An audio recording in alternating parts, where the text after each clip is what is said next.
저 시사적인 이야기는 자주 하지 않는 편인데요. 요건 한번 떠들고 지나가야 할 것 같아서 용기를 냈습니다. 오늘의 주제는 짜잔! 실손보험입니다.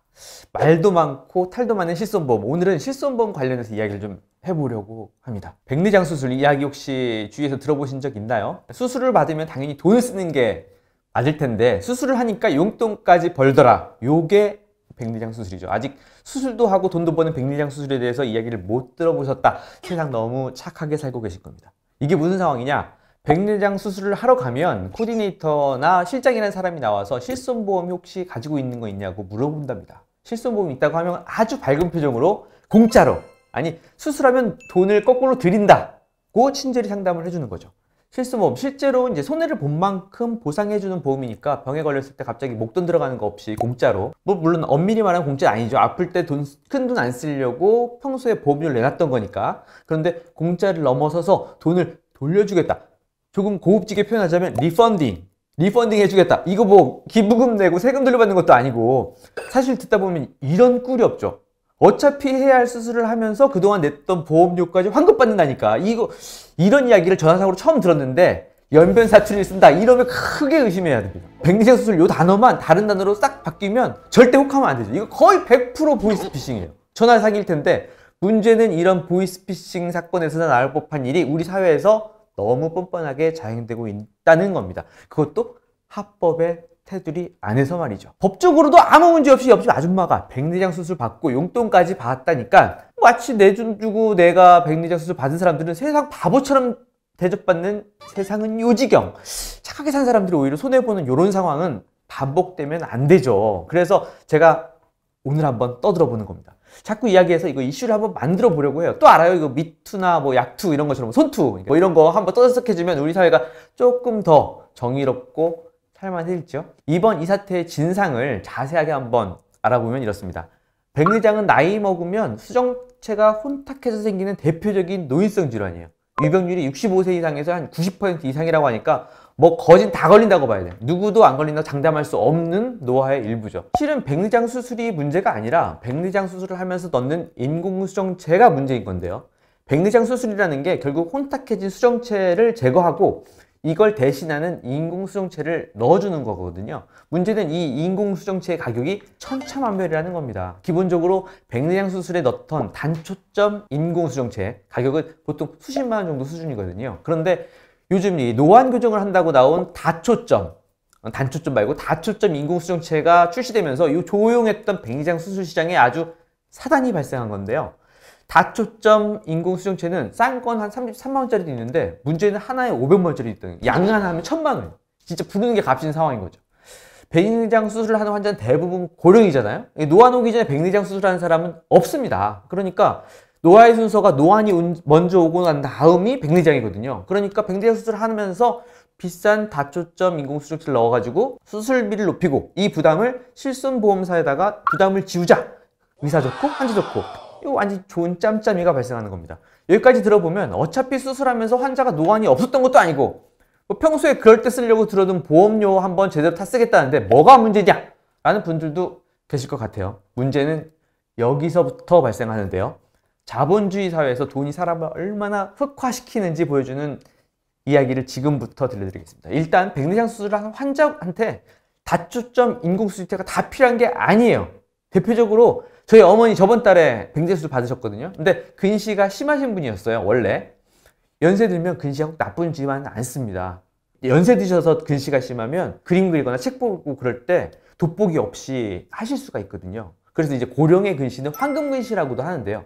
저희 어머니도 요즘 주위 친구분들 중에 백내장 수술하고 용돈 받은 분 계시다고 저한테도 자식보다 효자라는 실손보험 한번 도움 받아보면 되냐고 전화가 오셨더라고요. 당연히 필요 없죠. 저희 어머니는 그래서 이번에도 단초점 인공수정체로 아주 저렴한 백내장 수술을 받으셨어요. 문제는 실손보험 당연히 처리는 했죠. 돈을 안 들이고 수술은 했는데 괜히 손해본 듯한 느낌을 버리지 못하시는 거야. 남들은 용돈 받았다는데 나는 용돈을 못 받았잖아. 이렇게 임상적으로 굳이 다초점 인공수정체가 필요 없는 분까지 무분별하게 비싼 수술이 이뤄지고 있다는 거죠. 근데 여기서 끝이 아니라 한 발짝 더 앞으로 나가시는 분들이 있어요. 역시 뛰는 놈 위에 나는 놈이 있습니다. 노안 수술을 받고 싶은데 노안 수술은 실손보험을 보장받을 수가 없는 수술이거든요. 그러니까 백내장 수술을 한다고 구라를 치고 노안 수술을 받는 거예요. 그러니까 환자가 의사하고 보험사수를 그냥 수술해버리는 거죠. 이게 바로 요즘 말하는 생내장 수술입니다. 그러니까 백내장이 아닌 생눈에다가 백내장 수술을 한다고 해서 붙여진 이름이에요. 그런데 야, 나는 놈 위에 또 어떤 놈이 있냐? 누리호 타고 우주 가는 놈도 있어요. 노안은 있지만 그닥 불편하지 않아서 그냥 잘 살고 계신 분들, 이런 분들을 찾아다니면서 더 늦기 전에 이번 기회에 노안 수술 받으시면 용돈까지 드린다고 꼬드기고 다니는 거죠. 대단하다, 그죠? 이런 사람들을 업계 용어로 이제 브로커라고 부르는데요.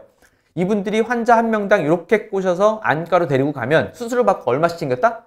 200만 원에서 많게는 300만 원씩도 챙겼다는 겁니다. 연봉이 아니라 성과급이죠. 성과급을 1년에 뭐 억대 수입을 올렸대요. 할 말 다 했죠. 브로커가 억대 수입을 올리는데 병원은 또 얼마나 벌었을까요? 매출 규모로만 100억대 수준이라고 하니까 뭐 요즘에 오죽하면 안과사들이 개업할 때 수술 간호사가 아니라 브로커부터 찾아서 팀을 짠다는 얘기가 들려요. 물론 뭐 그렇다고 안과사들을 모두 한꺼번에 도매금으로 매도하면 안 되고요. 안과사들 사이에서도 이거 문제 너무 많다, 제발 좀 그만하자, 브로커 끼고 장사도 수술하는 너희들 때문에 안과 의사라는 사실이 아주 부끄럽다 등 요즘에 소신 발언이 내부에서 쏟아지고 있다고 합니다. 오죽하면 뉴스에 대한 안과 의사회 회장님이 직접 나오셔가지고 생내장 수술하는 안과 의사들을 회원 제명하겠다고 뭐 이런 얘기까지 방송에서 하고 그러시겠어요? 근데 아니 진짜 저도 안과 의사 아니지만 이 상황이 정말 너무 부끄럽습니다. 저는 이런 상황이 정말 싫은 게 소신 있게 사는 일반적인 분들이 상대적 박탈감을 느낀다는 거예요. 마치 이런 거 있잖아. 횡단보도에서 빨간불인데 나만 빼고 다 불법 횡단을 했어. 나만 남으면 괜히 법을 잘 지킨 나만 바보 된 것 같고, 바보처럼 살아서 남들보다 더 느리게 가는 것 같고, 아직 빨간불인데 지금이라도 건너야 하나 고민도 되고, 사회가 이렇게 돌아가면 망하는 길로 접어드는 거거든요. 하지만 지금 제 방송을 보시는 분들 혹시라도 브로커 찾으러 다니지 마세요. 이미 끝물입니다. 원래 주식 안 하던 사람들이 주식시장에 뛰어들 때가 진짜 끝물이라고 하잖아요. 고수들은 그때쯤 빠져나온다고요. 얼마 전 뉴스 보니까 이렇게 용돈까지 받는다고 꼬드기에 넘어가서 수술을 일단 받았는데 보험사에서 보험금 지급을 안 해주고 버티는 일들이 이제 벌어지는 것 같습니다. 안과병원들이 100억대 수익을 올렸다니까 그 돈을 부담한 실손보험 입장에서는 또 속이 어떻겠어요. 뭐 이래 망하나 저래 망하나 똑같다 싶으면 이제 배째라 들이눕는 거죠. 이렇게 용돈을 기대했다가 생돈 뜯기고 속을 태우는 분들이 전국적으로 300명이 넘는다고 합니다. 그런데 또 이분들이 실손보험사들을 상대로 집단 수술을 한다고 하니까 야, 이거 진짜 세상은 요지경인 것 같습니다. 저는 나라에서 이런 건 좀 직접 나서서 해결해줘야 하지 않나 싶어요. 물론 법대로 해야겠지만 선의의 피해자가 계속 생기는 걸 사회의 자정작용이 직접 해결하지 못한다면 따라가 하지 않으면 누가 하겠습니까? 원래 자유민주주의 국가 체계에서도 시장경제에 모든 걸 맡기지 않고 어느 정도는 보호장치로 국민들을 보호하고 그러잖아요. 이미 선의의 피해를 보는 소비자가 늘고 있습니다. 뉴스 보시면 5년 갱신 주기로 실손보험에 가입한 부부의 사례가 나오는데요. 둘이 합쳐서 매달 5만 3천 원씩 보험료를 내고 있었던 거예요. 그런데 올해 3월에 갱신이 되는데 보험료가 17만 원까지 올랐다는 거죠. 이게 뭡니까? 그래요. 이게 보험이라는 게 원래 보험 가입자들의 작은 리스크를 작은 비용으로 모아서 큰 돈으로 굴리면서 돈도 벌고 가입자들의 리스크도 관리해 주는 거잖아요. 그런데 가입자들의 작은 리스크가 큰 비용으로 쏟아져 들어오니까 결국 보험사가 버틸 수 있는 유일한 방법은 전체 가입자들의 보험료를 올려서 버틸 수밖에 없는 거죠.